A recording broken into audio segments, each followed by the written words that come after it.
friends, this is Gagan Gupta and I welcome you to my YouTube channel Study with Gagan। और जैसा कि हम जानते हैं कि आजकल कॉम्पिटिटिव एग्ज़ाम्स का दौर चल रहा है, तो सबसे महत्वपूर्ण क्या बात होती है?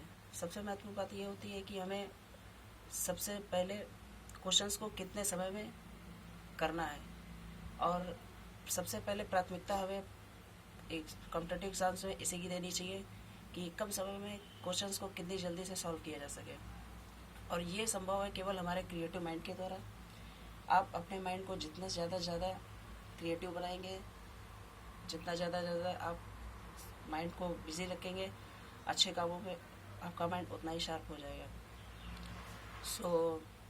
ज़्यादा समय ना लेते हुए आज मैं आप लोगों को एक छोटा सा टॉपिक कंपाउंड इंटरेस्ट पढ़ाऊँगा, और जिसके थ्रू मैं आप लोगों की कुछ हेल्प करना चाहता हूँ, जिसके द्वारा आप लोगों को कॉम्पिटिटिव एग्ज़ाम में ज़्यादा समय ना लेना पड़े।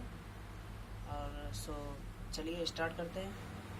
तो हम लोग सबसे पहले, हम लोगों ने छोटे क्लासों में पढ़ा होगा कि कॉम्प्लेक्स इंटरेस्ट का जो फार्मूला होता है वो होता है हमारा A=P × 1 + R/100⁻T। तो जैसा कि आप लोगों को भी मालूम होगा कि यहाँ पे A क्या होता है हमारा, A होता है हमारा मिश्र धन,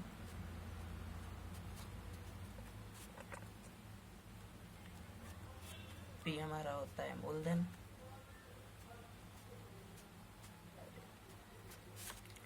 R हमारा होता है दर, और जो T होता है वो हमारा होता है समय। सबसे महत्वपूर्ण बात इसमें ये होती है कि साधारण ब्याज और चक्रवृद्धि ब्याज में मेनली छोटा सा अंतर होता है। साधारण ब्याज में हम लोग देखते हैं कि कोई मूलधन दे दिया गया, उसका दे दिया गया कि इतने पर वार्षिक ब्याज की दर पर इतने समय में साधारण ब्याज कितना होगा, ठीक। लेकिन चक्रवृद्धि ब्याज में क्या होता है कि जितना आपका मूलधन है, और अगर एक साल बाद यदि आप उसका चक्रवृद्धि ब्याज निकालते हैं, सपोज कर लीजिए 2000 रुपये, और एक साल का हमारा चक्रवृद्धि ब्याज टोटल मिला के हमारा कितना हो गया, मान लीजिए 2200 रुपये हो गया, तो हमें चक्रवृद्धि ब्याज कितना हुआ मेरा 200 रुपये। और जस्ट अगर दूसरे साल का निकालेंगे तो हम लोग 2000 पे चक्रवृद्धि ब्याज नहीं निकालेंगे, वो हम लोग निकालते हैं कितने पे, 2200 पे, ठीक है। तो बस ये थोड़ा मेनली अंतर होता है दोनों में।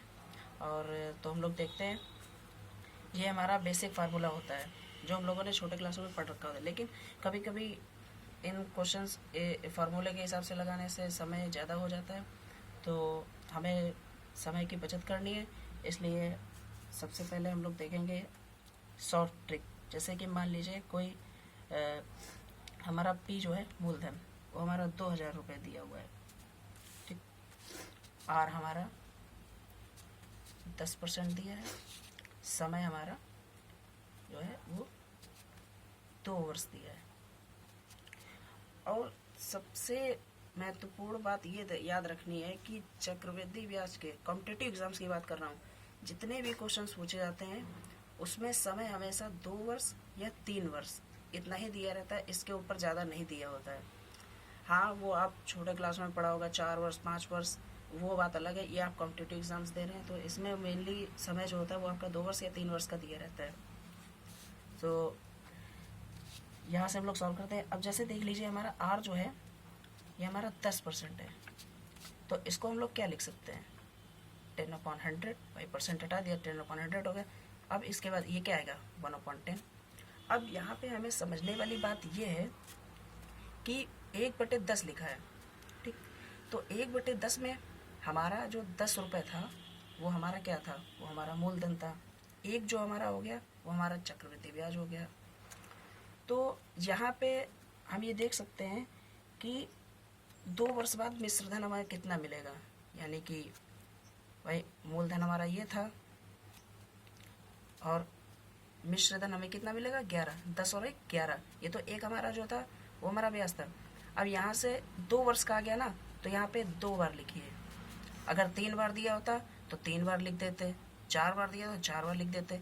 अब इसकी गुणा कर दीजिए, कितना हो गया 100, यहाँ पे 121, ठीक, 121।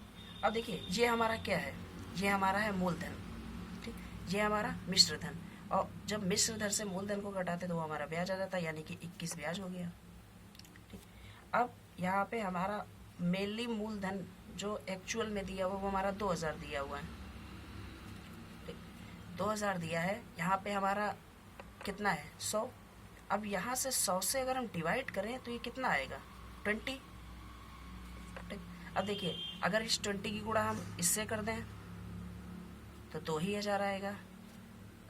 अब हमें बताना क्या है, हमें बताना चक्रवृद्धि ब्याज। तो चक्रवृद्धि ब्याज हमारा ये था, इसकी गुणा हम लोग 20 से कर देंगे तो कितना आ जाएगा 21 गुना 42, तो 420 रुपये होगा, वो हमारा क्या होगा चक्रवृद्धि ब्याज। और अगर यहीं पे हम 20 की गुणा 121 से कर दें तो ये हमारा कितना आ जाएगा 0, 2 1 2, 12 दूनी 24। तो हमारा जो टोटल जो मिश्र धन होगा हमारा वो 2420 रुपये होगा, और जो मूलधन था वो हमारा तो 2000 था, ब्याज हमारा ये आ गया। तो इस तरह से आप लोग एक पैटर्न लेके चलिए कि हमारा आर ये दिया है, पी ये दिया है, समय इतना दिया है।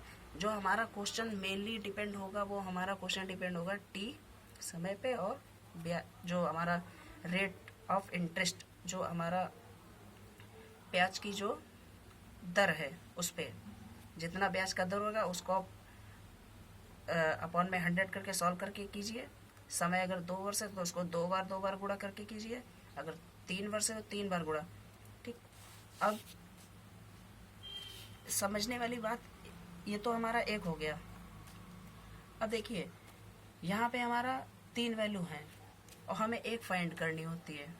तो कहीं पे हमारा मूलधन नहीं दिया होगा, कहीं पे हमारा आर नहीं दिया होगा तो मूलधन दिया होगा, समय दिया होगा, कहीं पे समय नहीं दिया होगा तो मूलधन और दर दिया होगा। तो इसके हिसाब से हम लोग सॉल्व कर सकते हैं। अब जैसे सपोज कर लीजिए नेक्स्ट क्वेश्चन जो हमारा होता है, मान लीजिए नेक्स्ट क्वेश्चन हमारा क्या है, दूसरा क्वेश्चन। जैसे मान लीजिए हमारा यहाँ पे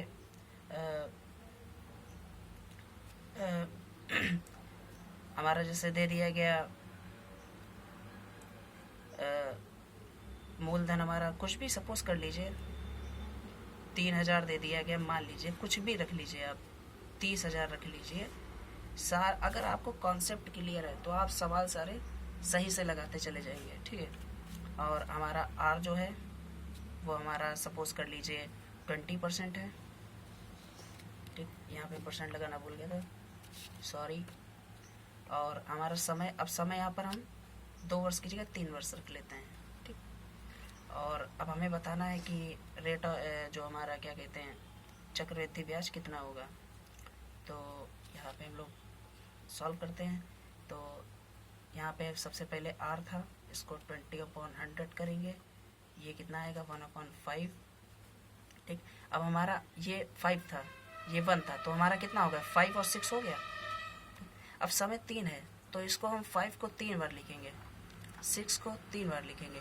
अब इसको सॉल्व करिए तो 5 5 जा 25 और 25 5 जा 125 और 6 6 जा 36, 36 जा 36, 6 जा कितना होता है 216।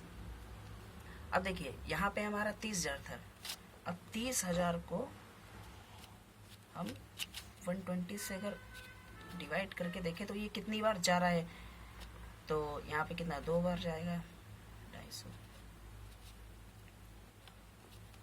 तो यहाँ पे ये 4 बार चला जाना चाहिए। अब 1 0 ये रहेगा 240। ठीक, और हमें इंटरेस्ट बताना है ना, अब इससे माइनस कर दीजिए इसको, तो कितना जाएगा 6 में से 5 जाएगा 1 और 21 से 12 जाएगा 9। अब 91 की गुणा 200 अगर 40 से कर दें तो हमारा क्वेश्चन सॉल्व हो जाना चाहिए।